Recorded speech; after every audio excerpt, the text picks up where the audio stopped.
So the Caitlin Clark at Nike situation is one of the ones where she absolutely um, is now the player that Nike are going to be promoting more than anyone.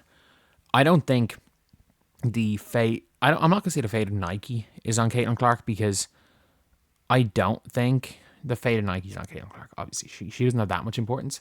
However, I think the fate of signature athletes at Nike does rest on Caitlin Clark because let's be real.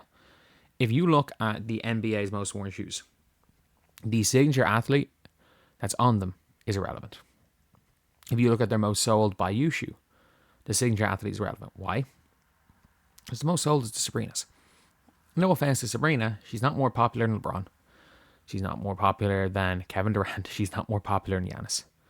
But her shoe looks like Kobe's, and you can design them so she sells a shitload. When it comes to Caitlin Clark, if if her shoe line fails, I wouldn't be surprised to see Nike moving away from the signature line outside of very small amount of athletes. I think she'll stick, but I don't think we see a fringe superstar like a Booker getting a signature line. Because like if you look at, I'm just trying to think back in the day that actually got a line. Like there was Kobe, there was LeBron. I'm trying to think during the 2000s, was it just Kobe and LeBron? It might have just been Kobe and LeBron. And then Kevin Durant got one in 2010. No, the KD 4s were 11, 12. So KD got one pretty quickly in his career. And then Kyrie got one 2015. Paul George got 120 for the 16-17 season. And they started adding them. Giannis obviously got one a year later or 2 years later, right after PG. Kyrie lost his line, and Ja got a line, and Booker then got a line. So there are way more signature sneakers now than there ever has been. And we've already seen Aja, Sabrina, and Caitlin get a signature shoe. Like, if Caitlin's flops, there will never be another WNBA player getting a signature shoe. Like, they will literally say, if we can't sell Caitlin, we can't sell anybody. It's all about the shoe. And I wouldn't be surprised if this fails, if Nike go back more to the, we're bringing out the hype, we're putting our signature sneakers not on player names. So we don't have to give them 5%. Like, you know what? We're going all in on GT cuts. We're bringing back the Hyperdunk. We're making a new version of these. And that's kind of what we're focusing on. Which, in fairness, they have been doing that. But maybe they're like, you know what? We don't need to release 75 different basketball shoes a year. But Nike are going all in on Caitlin Clark. Like, Caitlin Clark rocks up to Nike in their headquarters, and there are Caitlin Clark cookies. Like, they put Caitlin Clark designs in the coffee, green tea coffee. I'm incredibly colorblind. I don't know what color that is. To me, it looks green. If something looks off about this, and what number does that man have tattooed on his hand? And then you have Caitlin was here at the Nike headquarters with random dude dunking. So we're looking at this and we're like, Caitlin Clark kind of was everywhere. Caitlin Clark was everywhere. And people like the WNBA head say, this is nothing to do with the WNBA. Like, this is such an important thing for Nike. Craving his CC logo cookie. Caitlin Clark coffee. And all I'm going to say is that, like, all I want is for this to be available in Ireland. Can you just make it available in Ireland? And people are like, oh no, eventually they're going to make them available worldwide. You can't buy anything with Sabrina Ionescu's logo outside of America. Can't buy anything. You can't, like, you can buy Age of shoes.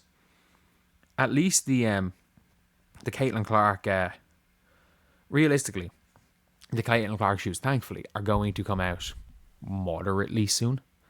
They're going to come out moderately soon. Like, they're not going to be months and months and months and months and months away. Like, we know relatively soon they're coming out. But yeah, it's so important for Nike to get this right. Like, literally, she has taken over the biggest sporting apparel brand in the world. As of right now, their focus is on Caitlin Clark. And I think it couldn't come at a worse time. The hype in the WNBA is next to zero. I still think Caitlin Clark sells out whatever she releases. It could not have come at a worse time. Like, if Nike had managed to figure out this logo drop, and release the logo in 2024, which, by the way, there is no way this logo took a year to design. There is no way. Let's make it look like Chanel, except the two C's face the same way. There's no way that this logo was not ready in 2024. If they had released the logo merch in 2024, it would have, every piece of it would have sold out in seconds. In seconds. And then you could have went into 2025. Signature shoe's still not there, but then you could go and release the lifestyle range, because obviously this right here, apparently people were asking Caitlin about the jacket, and she was like, it took her ages to find it. So it's like sneak peek. Apparently Nike may not even be releasing that jacket, but like, you could have went and released all the kind of sports apparel version, and then in 2025 released all of this type of stuff that you're waiting for now. And then we go into 2026 when the shoe is coming out with some other stuff.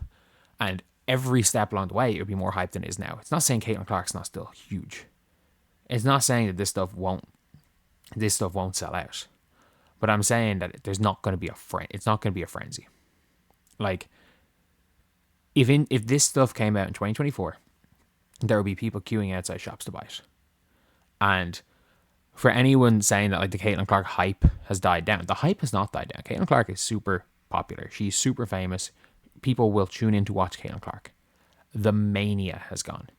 Like, Steph Curry never lost his fame, but there was never a Steph mania like in 2016. Everything Steph touched turned to gold. Steph was so big that Under Armour became the second biggest sports brand in America solely because of him. It overtook Adidas. It was closing in on Nike because of his mania. The Caitlin mania is over. Partially due to injury, partially due to the league imploding. It's like the league has been imploding. Partially due to, those two things. The injury and the league imploding. The overall interest in women's basketball has gone down.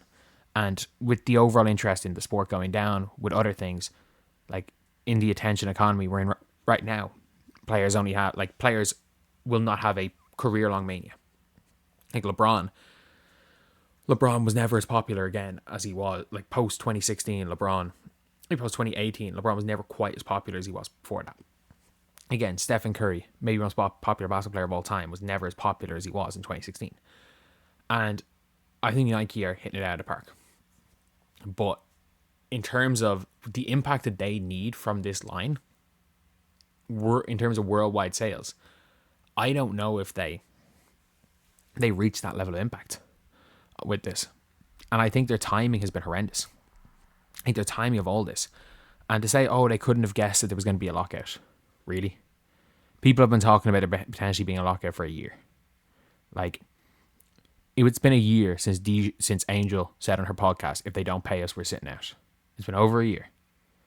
So at the end of the day, look, it is what it is. Hopefully all's good with this, and hopefully it sells out, and hopefully the shoe is nice. Hopefully the shoe is nice. At the end of the day, the shoe is the one thing it's going to release in Europe, and I will gladly buy that shoe and do a short 30-second review so it can be a business expense on this channel. So anyway, that is the video. I'll see you guys.